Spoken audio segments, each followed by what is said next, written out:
Got my Hi, welcome to Red Road Paranormal. I am your co host, Kristina Bloom. I'm a psychic advisor and a paranormal investigator. My native heritage is Alaskan, and we're still trying to narrow down where exactly in Alaska. The book is written in Swedish, so we're still working on that. But I would like to introduce my co host, Bobbie Rezneck Calkins. Hi everyone, I'm Rezneck, paranormal investigator, crypto investigator, member of the Stockbridge Monkey Tribe, Band of Mohicans, and I'd like to introduce a good friend of mine, a teacher of mine, Mr. Shawn Stevens. welcome. Okay, greet all you. My name's Shawn Stevens. I'm also known as Standing Eagle. I'm from the Stockbridge Muncie Band of Mohicans, chairperson of our Language and Culture Committee, and co-chair of our Historical Repatriation Committee. Musician, artist, traditional storyteller, really nice guy. I don't know. That's about Well, welcome. It's good to know we have nice people on the show. it. Thank you. He's a great guy. I've known him for years. I consider him a brother. You Awesome. know, Yeah, this is the first time Sean and I are meeting, so it's good to meet you. So we were talking about little people, I think, or no, not little people, star people, you know, because I'm confused now. too many recordings in one day. Too many recordings in one day. Yeah, absolutely. But we get them in when we can. Um, my experience with star people is that I channel them, but I've never like met one. I've seen the ships, but I've never met one. So, what is your take on star people? Have you met them in person? Have you had conversations? Are you talking with me? Yes, I am. Yes, okay. I already know his story. I'm interested in your Well, story. no, I have this memory actually far, far back when I was just a little kid. And I remember, and it's just like bits and pieces of it. I remember thinking that I seen like this little UFO, and there was these beings there and they took me onto the small little, it's your usual looking ship. And we went somewhere like far, far away.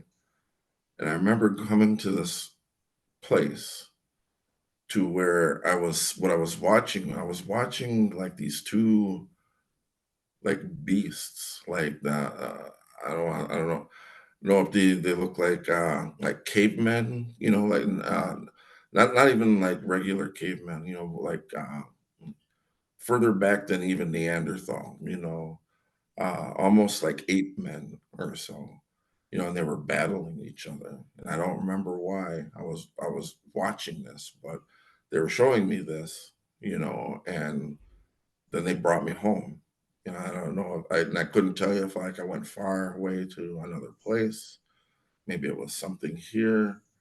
Um, and it kind of reminds me when I think of these things, these ape men looking animals, they look like actually a couple of Sasquatches, actually, but this is, and this is coming out of a mind of somebody who's probably like 3 or 4 years old, and so, and it was such a long memory and I had forgotten about it. I couldn't tell you now personally if it was something real that happened or maybe it was a dream, but it was a memory that just popped back into my mind probably, I want to say by, my late 20s, and it was something that I remember that I hadn't thought about in a long, long, long, long time. But outside of that, whether dream or not, I've never really had any interaction with any of them. I've seen a lot of undescribable things in the skies, that aren't airplanes, that aren't anything that I could even imagine probably at right now, any part of our secret military operations and stuff. But I've never actually met, what we would call one of the Star Nation people before. that I know of. Okay. That's a cool story, though. I mean, you're talking about a 3 or 4 year old having a vision like that, whether it was a vision, whether it was a dream, whether it actually, like you were actually physically there. That's pretty complicated stuff for a toddler. Yeah, yeah. You know Yeah. that? I thought so too. It was like, Yeah, that's what tells me there's something more to it than just a dream. yeah. But I Yeah, just remember definitely. being as a child, it wasn't, I wasn't afraid when they took me. I wasn't afraid. And I didn't have anybody, my family or anybody with me. It was just me. And I wasn't afraid that these beings that at that time, they were taller than me, but I was just like 3 or 4 years old at the Hmm. time, but they weren't like tall like adults, but they were taller than me, but they didn't hurt me. They didn't do anything. I felt, like I was safe with them. That's Okay. awesome. Interesting. I wonder, I seen a special years ago that talked about how there's a certain gene that us natives have, and only several other cultures on the planet have this particular gene. They're referring it to as an alien gene. Now, I wonder if they were our ancestors, where we come from, we're coming down to check on you, possibly, and showing Oh, you that you are different than what the normal run-of-the-mill human is. Right, right, and I've heard about that many times, that extra gene that we have, and many stories that people have, native indigenous people of North and South Americas have said similar ways that when the first people who were actually, I mean, the first European people who were actually interested in our history and stuff and asking us, where did we come from? And there's a lot of different stories, but one many people said is that we didn't like migrate here, that we were brought here.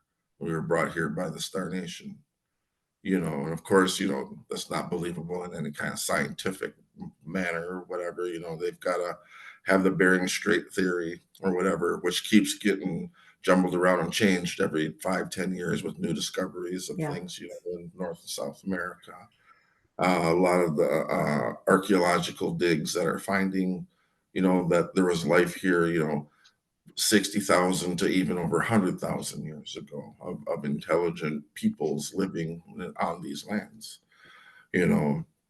And so there's many stories. And I think one of them, if you kind of, when you look in a lot of Native American stories, it's a way of telling things a certain way that people can kind of understand at the time, that maybe some of these medicine men or highly evolved people couldn't explain to them, exactly, the way they were seeing it, but in a way they could understand it. I think one of the upper West Coast tribes believe like the first person of their people came out of a clamshell. Of course, all right, clamshell, something from the ocean or the water or whatever, and like, well, that's kind of a mythical thing, because people are too small, fit in a clamshell, and everything. But if you think about it, if you think you have your stereotypical UFO, what it looks like a clam, Yeah. right. and And to the say that, USOs, you know, the yeah, the unidentified submersible objects. yeah. So these are ways of explaining to people, maybe back then that they would have understood like a vehicle, something like that, but to say the first one of our people arrived here in a clamshell, you know, and that's a way of telling that story, or at least describing, what they came here for, and Hmm. so there's got to be something, with that extra gene thing there, where could it have come from? It doesn't go down the tree of life, with everybody else and every other race and such, that there's something about it that, says, hey, maybe we should listen to more indigenous people's stories instead of writing them off as just old myths, that maybe it was a way of describing something, in a different way. Right. You know? I remember when I was in public schools and hearing about how natives got to this continent.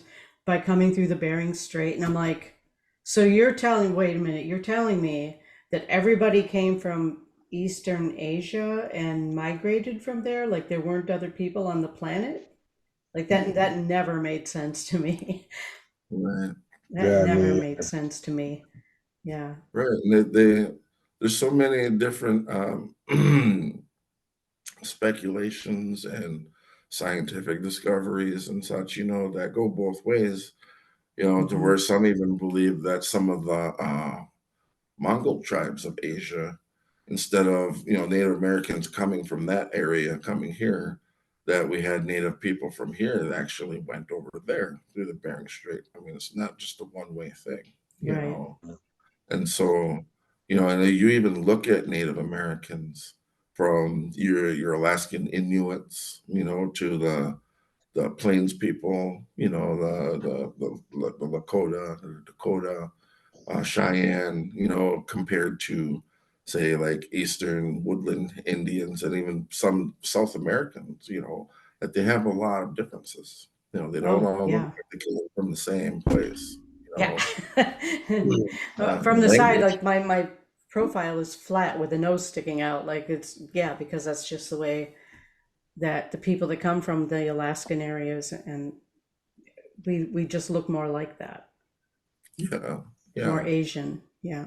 yeah. And some do, and there's not to say that they didn't come from that area, but Hmm. most other, like I say, Native Americans, we have a different gene, and I think some of I can't even remember exactly the detail, but it was something about the genetics that Native American genetic gene doesn't show up over there in Asia Right. before a certain time, you know, but it shows up over here, and so that kind of throws a big question mark into the Bering Strait theory. It's still a theory. It's never been fact. It's always called Right. theory for a reason because it hasn't been proven.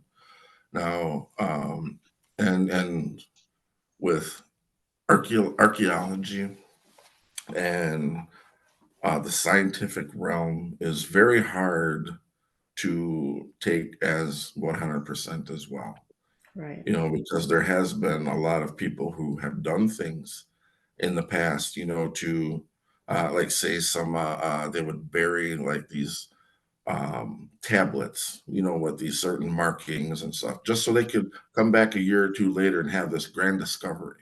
Like, oh my goodness, these tablets have been discovered here, and it's got this, writing nobody understands and such. It must be something that come, or maybe it might be European, ancient Celtic or something type of European writing, that dates further back than Leif Erikson, and the Vikings who made it up to like Nova Scotia and that.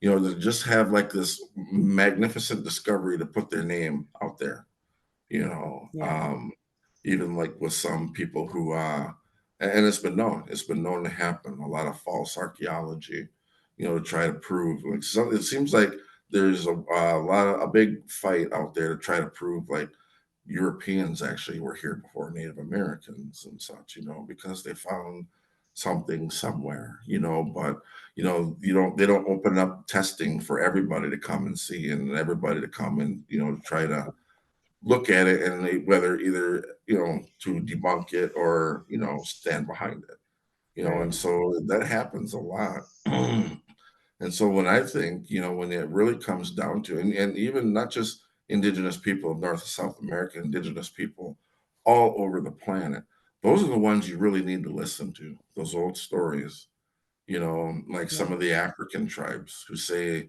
they came from either Mars or from one of the star systems out there. Hmm. The Lakota, I believe, have had a story that, like in the Big Dipper, right in the center of the Dipper, there used to be a star, and they thought that was myth for a long, long time. But now they can prove that there used to be a star there. It burned out billions of years ago or whatever, but it faded from existence, and so that they have this knowledge, and they write it off as, they can't, have much more than just myths and stories that are just maybe a few thousand years old, if that, Right. and that's not true. No. We've had so many. I mean, with Native Americans, we've had our scientists, we had our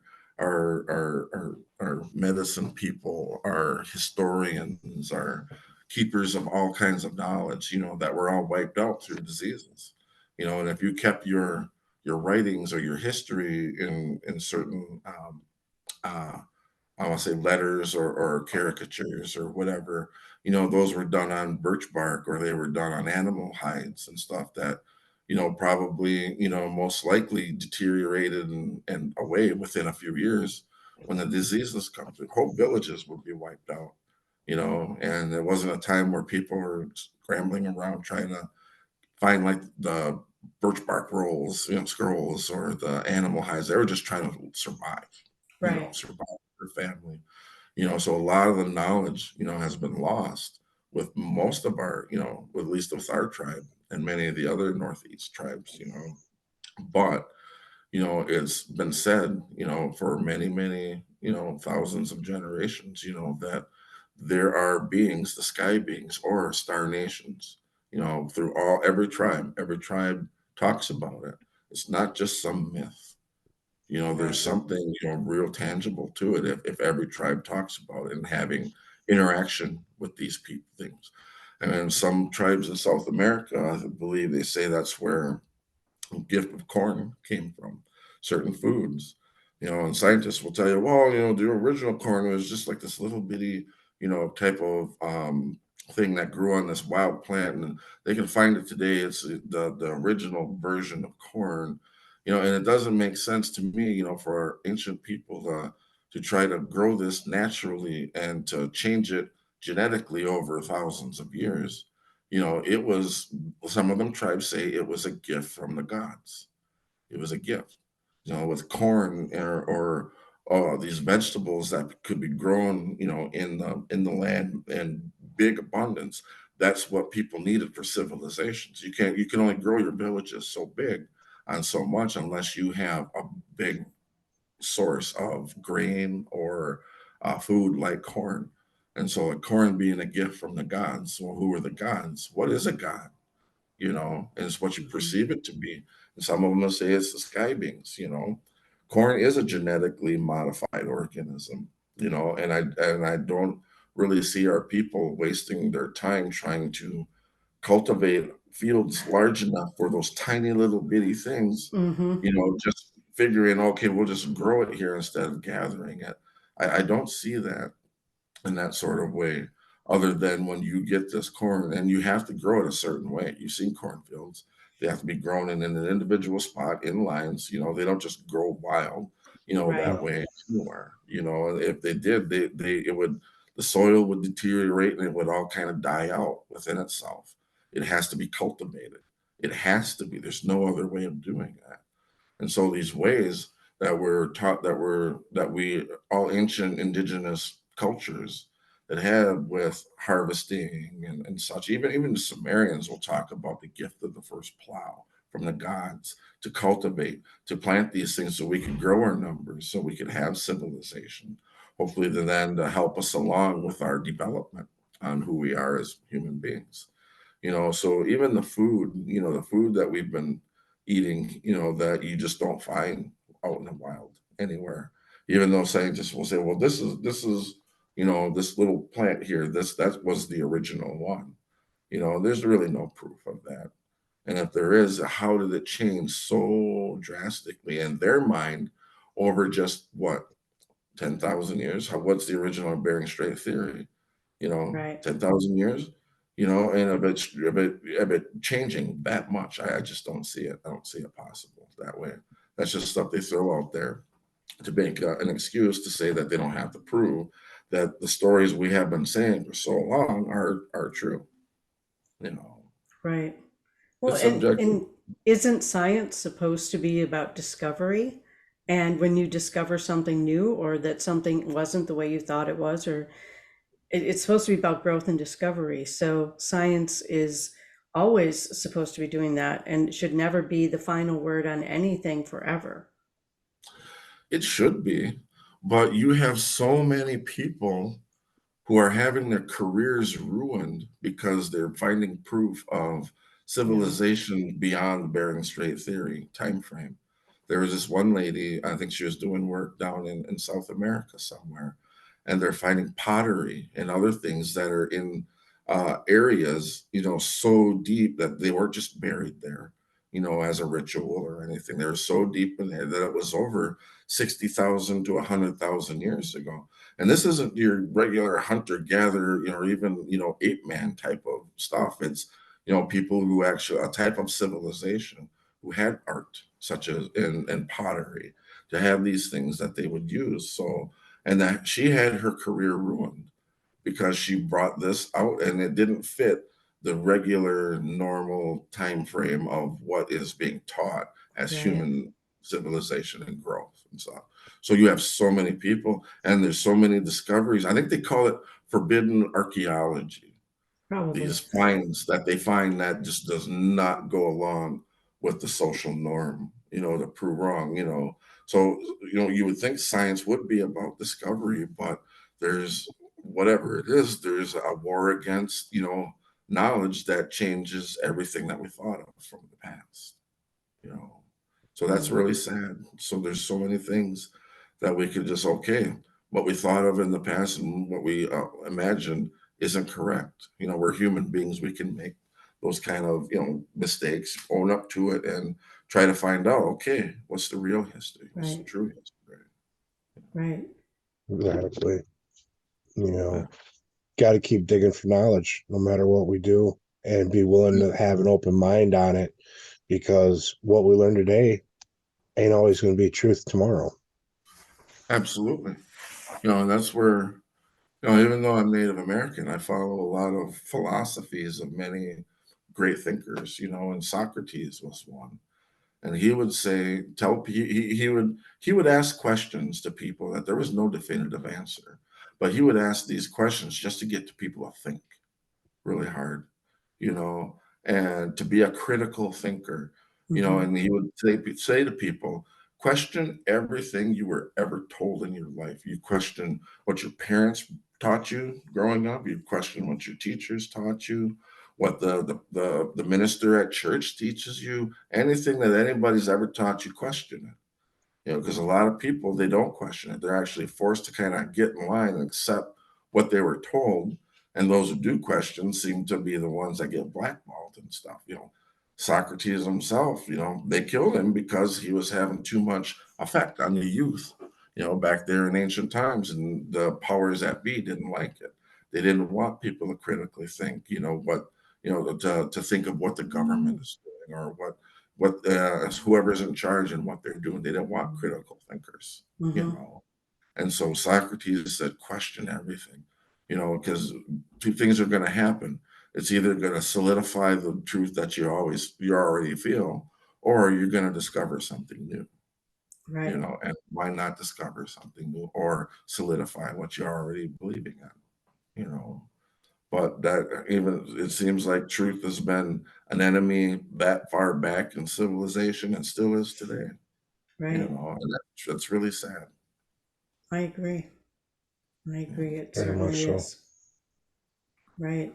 I was actually having a conversation with a friend this morning and talking about somehow the ships in the sky, because I see them all the time. I've seen them for years. Um, but how, like, there's this faction on Earth, and it kind of goes along with the we don't want people discovering new things, we just want you to believe what we tell you, kind of a thing. But there's also like this nothingness that's kind of creeping across humanity, and it's like the new battle, or not even the new, but I guess newly recognized battle of good and evil. And I don't even really buy into that concept a lot, but the nothingness just makes people not care, makes people not question, it makes people, and I feel like that whole stopping of scientific inquiry is part of that. Does that make sense? Yeah. Absolutely. Okay, I Absolutely. wasn't sure if I was explaining it the way I was hearing it in my own mind, so I wanted. Well, Yeah. apparently there's something out there to be lost that they have a control over, that Mhm. they're worried about losing. and um, and I don't want to like ruffle anybody's feathers about religions or anything like that. But sometimes a lot of your religions, that's exactly what they want. They want you to follow, and they don't want you to come up with really good questions. Oh, I I've heard know. people say that before. They come up with these questions, and some of these pastors or ministers say those are kind of questions that lead people to hell or something. You know, Yeah. Down the whether path of destruction. yeah, That's what they always told me when I was Yeah. questioning. right. Uh, Yeah. Right, and I exactly. have I have this deep, and like I said, I don't I'm ooh, I don't want to ruffle anybody's feathers, and it even talks about and because it's debatable, so everything's debatable, but it even talks about in the Bible in the Garden of Eden, where you have the serpent and you also Hmm. have God, and there's that tree of knowledge of good and evil that God did not want Adam and Eve to consume. It doesn't say anything about an apple or anything. It's the Yeah. tree of knowledge of good and evil. And the serpent is the one who basically let the truth, because God told them, don't consume this food. If you consume this food, you will die. You know, and the serpent, and I'm reading it. I'm not going along by any, what I learned in this church or anything. I'm Hmm. reading it in my own, critical thinking view. And the serpent told him, no, you're not going to die. If you consume the fruit of the tree of knowledge of good and evil, your eyes will be opened. You will see as the gods do. You will know truth, Right. basically, is what it's saying. And this was something that pissed God off real bad. And I always wondered, why did God hate Satan? Why did God cast Satan or Lucifer or whoever the devil, whoever, in all these books are Hmm. saying who he is? Why I was so mad is because basically, he told Adam and Eve the truth.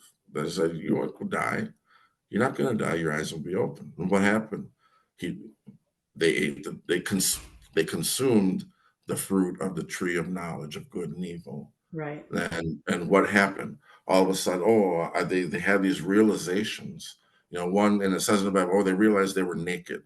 And then they had to go and hide and stuff. And this upset God. And when I'm looking at my critical thinking, is they consumed something. And when they say the fruit of the tree of knowledge of good and evil, which means they ingested something that brought them to a realization. And that realization kind of destroyed the world around them, their Garden of Eden. And the Garden of Eden was this beautiful, place. It was the world, this is where they lived and such. And the Bible says, like, I believe like the angels destroyed it or whatever. But that's, kind of that mindset that when you start looking at the truth, that beautiful world that you had in front of your eyes disappears. Hmm. And when it's gone, it really makes you feel terrible. It's like Adam and Eve, Yeah. and then it's like, oh man, the truth in it. That's basically is that they swallow the truth of how things were. And so God hated Satan from that moment on. The serpents, even the old serpent cults and everything, are hated so much by the church. Basically because they started giving out this information, giving out truth. You look at some of the with God in the Bible, that Satan and his angels came down to earth and started to mate with the earthly women. And they started giving knowledge of things of the gods and stuff that mankind was not supposed to have. And this is what really upset God. Not that Mm. Satan did any kind of evil kind of thing, other than, for lack of a better way, coming down partying on earth, that release that information, and that war of information has started. And that, to me, in that Bible, that's kind of how it is. If you look at the movie The Matrix, Hmm. it's set up the same way. This woman takes a man, Neo, to meet this person, who is Morpheus, and you could say is the devil. And basically, Morpheus asks him, you want to take the red pill or the blue pill? One actually, will do nothing. You'll wake up tomorrow, everything will be fine. You go about your business. The other one, he says, you tumble down the rabbit hole further. And so when he takes that pill, that he wants to know the truth and everything, that's what wakes him up from the matrix and everything. And same thing in his world. Once he consumed that thing, his world that he knew all disappeared.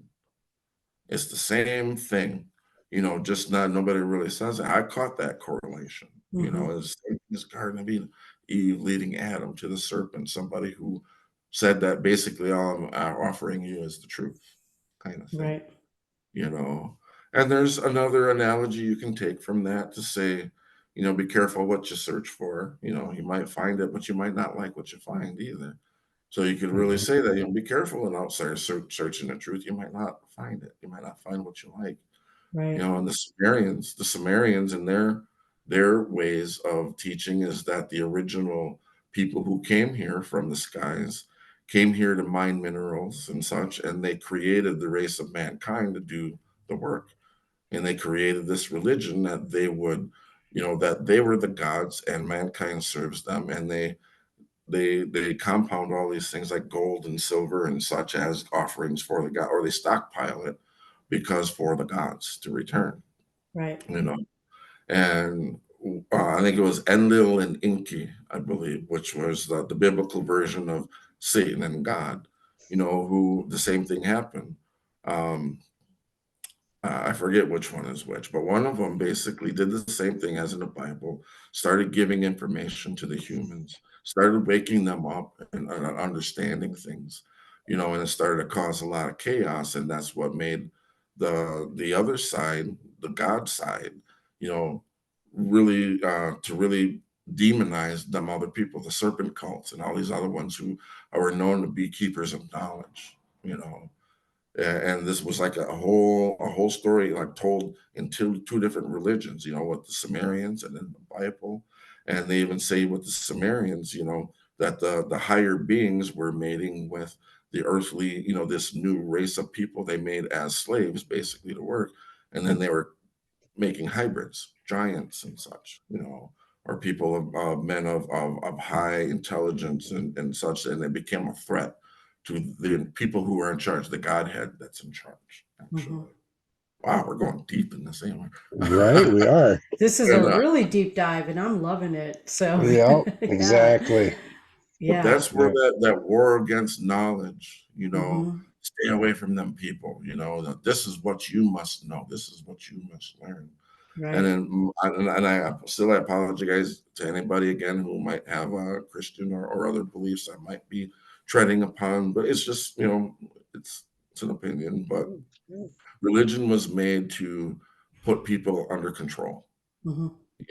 Don't question why this or that. That's that those are questions, you can think about while burning in hell.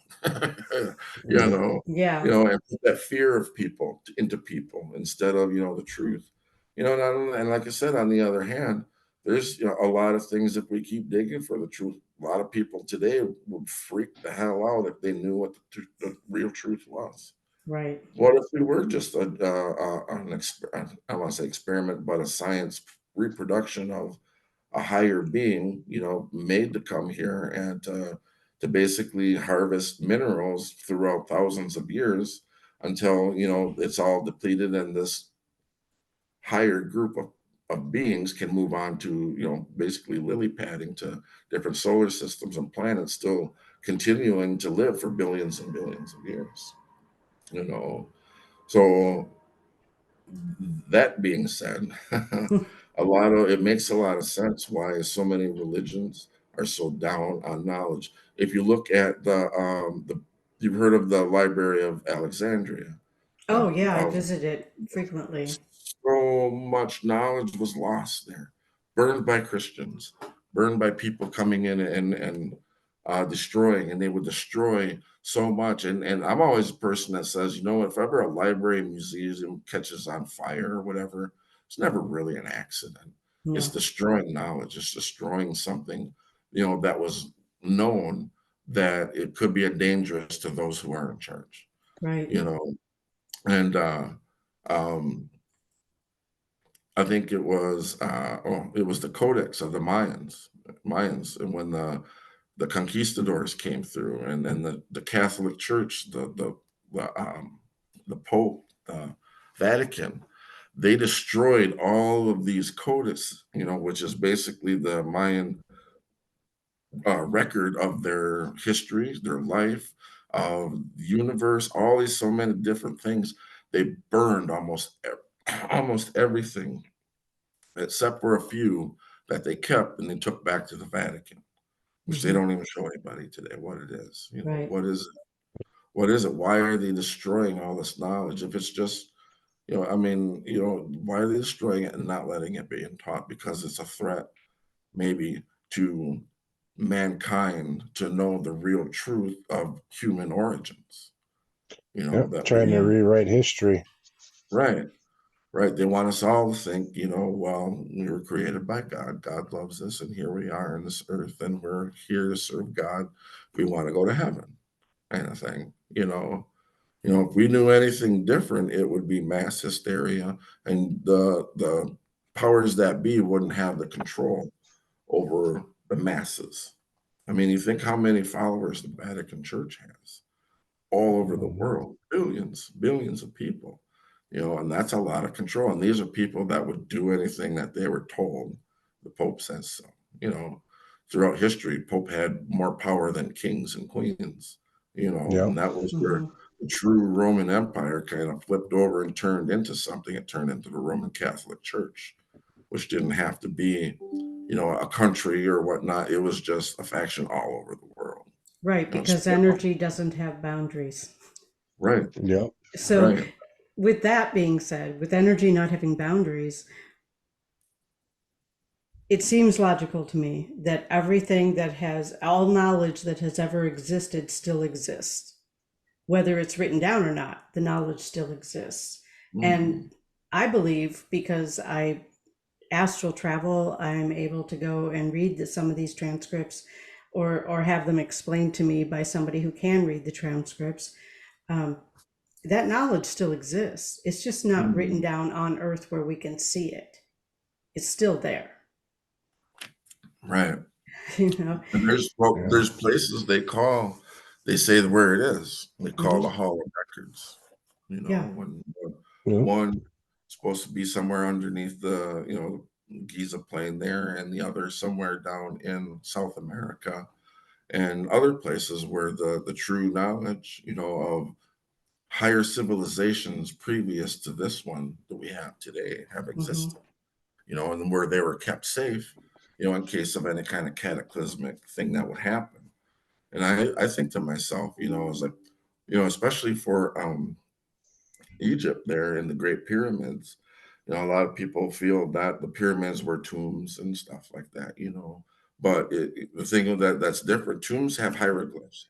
If your pharaoh Right. is going to make it to the other world, he has to have his spells and the hieroglyphs and everything on the tombs and on the walls and everything. There's nothing in them, Plus, they've never and found any remains in them. right, right, Correct. So, you know, yeah. yeah. And I'm thinking, it could be many things, and one of the things that made sense is for could have been used for energy for like Yep. far more thousands of years than what they're talking about the Egyptian dynasties and stuff. It could have been thousands and thousands of years older than that. But also this Hall of Records, if it was there, what better place if there was a worldwide catastrophe, if everything just went to pot, and mankind started reverting back to tribal ways, and then the old stories of true life, become myth and mystery. What a better place to have a beacon to say there, these huge monuments that were made that are basically a beacon to say that there's something special there. That Hmm. once we have the technology and the ability, we need to start digging around, looking there, you know. Um, Mhm. Now I don't know if any of you guys you've seen this on I seen it on YouTube. I'm not sure if it's still there, but you remember that talk show host Maury Povich? Hmm. He had his Yep. talk show. I remember he was doing a special. He was in Egypt, and apparently they found something. They found like tunnels and such underneath the Sphinx in Egypt. And then Dr. Zahi Hawass, I believe, was there. He's like one of my favorite guys. He's such a character, He is. but he was there, and they were talking about they found the tomb of Osiris, and they showed that they found these tunnels that went down and all around in the under the Sphinx, and there are some tunnels that have yet to be, has some rubble in it and like it's blocked off, and there was another place where you could see the sarcophagus, but there was water, like in the like a basement flooded or something is underwater, and they were starting to take the water out, and they were going to see, what's in this place. Now, then Zahi Hawass, he's saying that it was the tomb of Osiris, which is huge, and there was contemplation that down some of these other tunnels might be this hall of records as well, but they didn't know because they only got so far. Mm-hmm. Now, after that show, that episode, you never seen any follow up about it at all. Mm-mm. Heard anything Um, about putting up a sarcophagus or anything about the tomb of Osiris, or where these tunnels lead. I think shortly after that, there was some kind of thing happening with the Egyptian government. They kicked everybody out of being able to yep, come there and visit and stuff, and then they made it so they couldn't go down. Scientists couldn't go down and explore these things. It kind of Egypt authorities just took it all over. Kind of shut yep, it down. And I think even now they have like in front of the Sphinx, there's like a wooden, like it's big wooden, like I want to say decking, or whatever, covering on the ground, like it's covering something. Mm-hmm. But they won't let you, talk about it or go in there and dig around, push at it or anything, mm, Right.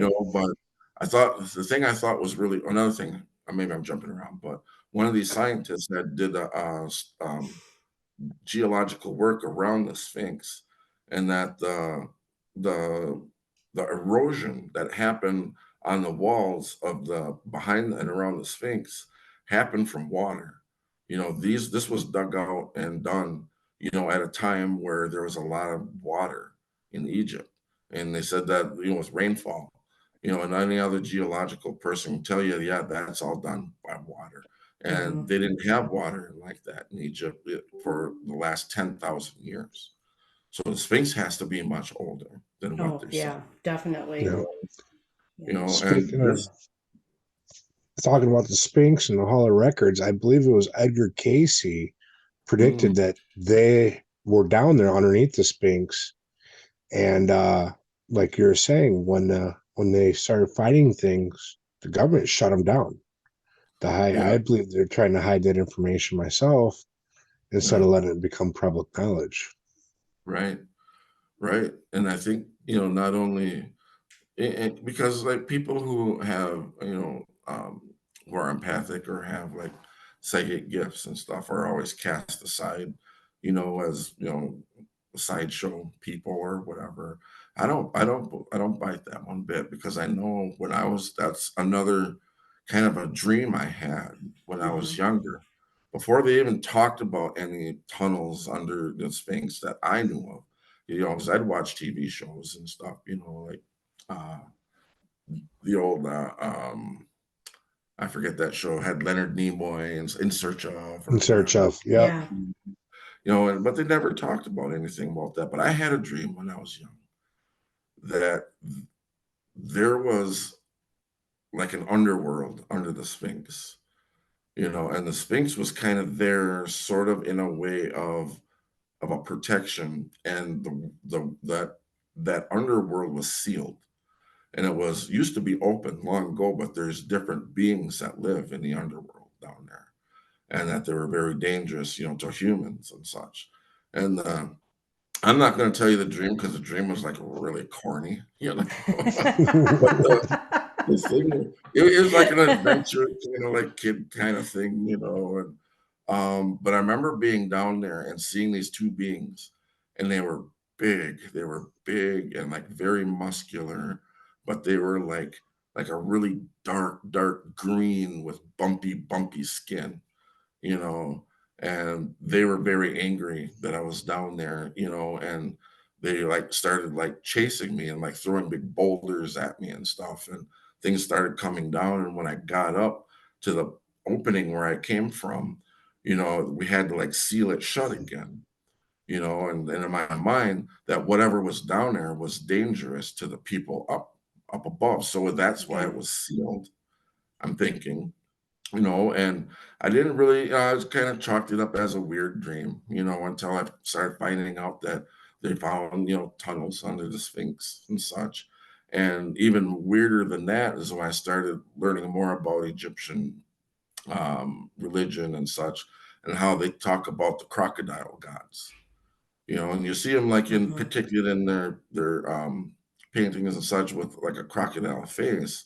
But to me, these beings didn't have a crocodile face, like a long snout. It was more humanoid, you know, but their skin looked just like crocodile skin, you Gotcha. know. Okay. I was like, I Kind of didn't sounds know. like lizard people nowadays. What they're calling the Yes, lizard people. Yeah. yeah, the reptilians, Mm-hmm. right? No, And that goes Mm-hmm. into many other different places, you know, and it's like no, all had correlation, you I know, think this that is that a there's rabbit hole something. that we could like keep diving down for hours. Yeah, right? but it's there, and Multi-part it's, episode. yeah. Well, and it's like, you know, this it's the, you know, when we say aliens, you know, Hmm. and that maybe aliens or sky people or whatever, you know, there's a great possibility that they're not so alien as we think, or we're not so homegrown as we think, Right. you know. Yep. That they could have been here long before we were even here, you know, and if we are descended from them, you know, that maybe our species, our kind, even many of the animals and plants that we have today may have come from another world, Hmm. you know, Yep. before coming here, but we don't know. And through this war on science and history and indigenous stories and such, it's like a way that it's meant to keep everybody forgetful of our true beginnings and Right. just follow one way. You know, we're made by God. God loves us. Everybody get in line and behave. You know, kind of thing. Yeah, that You never know, worked well for me. I'm pretty sure it never worked well for Nope. either of you two. no, no. No, Well, no. This we're is critical thinkers. You know, you right. can't We just are. hold something and say, "Oh, okay." And I was like, "No, wait a minute, that don't make sense." You Right. know, Yeah. no, Because I we would, said so. yeah, Where's the bullshit button? I'm Where's looking the right, for it. bullshit right. button? Now, see, people like us, we'd have been burned at the stake 500 years ago Oh, Oh yeah. yeah. for raising such questions. We Yeah, probably were. right. Because they don't. Right. I mean, if we're such crazy people, they could just laugh and say, "Oh, wait, listen to them crazy people." No, but Hmm. apparently we're dangerous to something, dangerous to Yep. some kind of secret. You know. Absolutely. This has been an incredible conversation.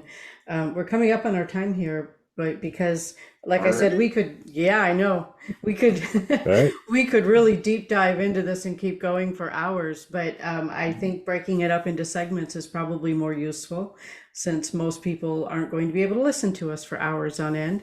So I want to thank you, Shawn, for being here, and you're a wealth of knowledge, and you had me captivated the whole time. So thank you for You're being here welcome. and for sharing your wisdom and your knowledge. And I just wanted to add, I think as much as it's a war on knowledge, it's also a war on wisdom, which is not the Mhm. same thing. So Right. yeah, Yep, yeah. absolutely. Absolutely. All right, Rez, any last words of wisdom? I'm still trying to download everything we were just talking about. Right. There's so many things there that yeah, this is going to have to this conversation has to get picked up at a later date. Yeah, You Mhm. know, absolutely. most definitely because there's so many different things that I wanted to chime in on, but I didn't want to interrupt, and I was like, Yeah. Sometimes but you yeah, have to get me to quit talking sometimes, yeah.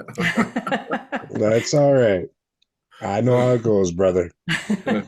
Awesome. Well, All again, right. thank you so much, Shawn, for coming and spending some time with us today. And Uh, I look forward to talking with you again. absolutely, same here. All Thanks. right. Signing off from the Red Road Paranormal Podcast, I'm Kristina. I'm Rezneck.